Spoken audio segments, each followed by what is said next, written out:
Hey pen pals, I watched Denzel Washington's latest August Wilson adaptation, The Piano Lesson. Did you see it? Let's talk about theme. Shannan Johnson here, CEO of The Professional Pen, where we develop screenwriters from idea to pitch. Need help in your screenplay? Go to www.theprofessionalpen.com. If you guys have been paying attention, Denzel Washington has in his possession the authority to adapt all of August Wilson's work. So far, we've seen Fences, we've seen Ma Rainey's Black Bottom, and now The Piano Lesson. So as we talked about before, a lot of the adaptations that we've been seeing lately aren't full adaptations. They are simply taking the play and putting it on film. What makes it an adaptation is taking the heart, the soul, the goals, the core of what it is in its current medium, and then translating it into what it needs to be for another medium, because we don't tell stories the same way in each medium. For example, in theater, we tell stories through dialogue, whereas in television and film, we tell stories through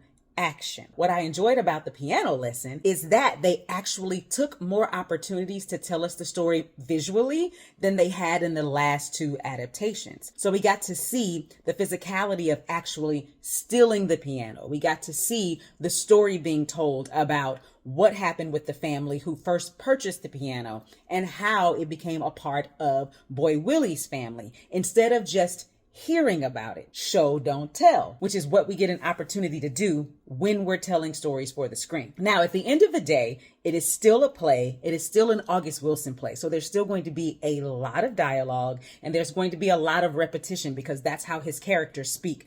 That's the world that you're being dropped into. People who kind of are saying the same thing over and over and over. Now, when you're watching that on film, it might not be as interesting. When you're watching it on stage, you know what you're there for. You understand what you're going to get, and you're able to kind of sit through it and have more patience to kind of sit and listen to people kind of talk around in circles. On film, it may not work for everybody, but that's not what I'm here to talk to you about. I'm here to talk to you about theme. Writers often want to know how to write theme, how to add theme to their stories.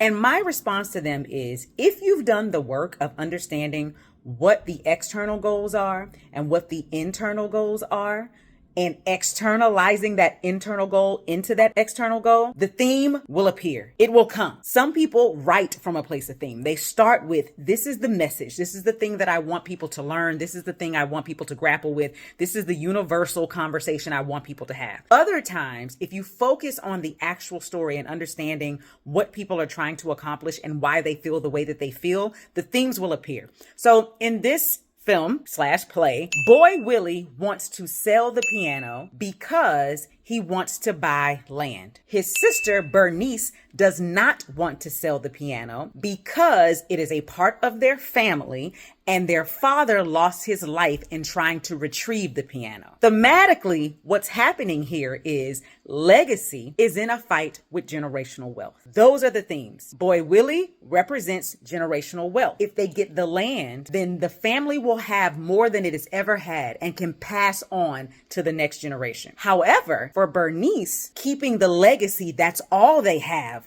from their past. So when you have a character that has an antagonist with an opposing feeling, want, understanding, need, whatever it is, and in this case, Bernice is Boy Willie's antagonist, and Boy Willie is Bernice's antagonist, because they don't want the same thing for this object that they both own, and they can't have it both ways. So inherently there is conflict, and inherently these two themes are fighting against each other. And what's great about it is, when you have opposing sides, it makes your audience think. Instead of just saying, this is what it should be generational wealth. Instead of just saying it should be legacy and everybody's fighting to keep the piano, you put somebody on the other side, you give them a point of view that makes sense, and now the audience goes, this isn't as black and white as I thought it would be. What would I do? I mean, it's my ancestors. Maybe I should keep the piano, but we get to have land. And how many black people own land, especially during this time period? We should probably sell it. Well, his dad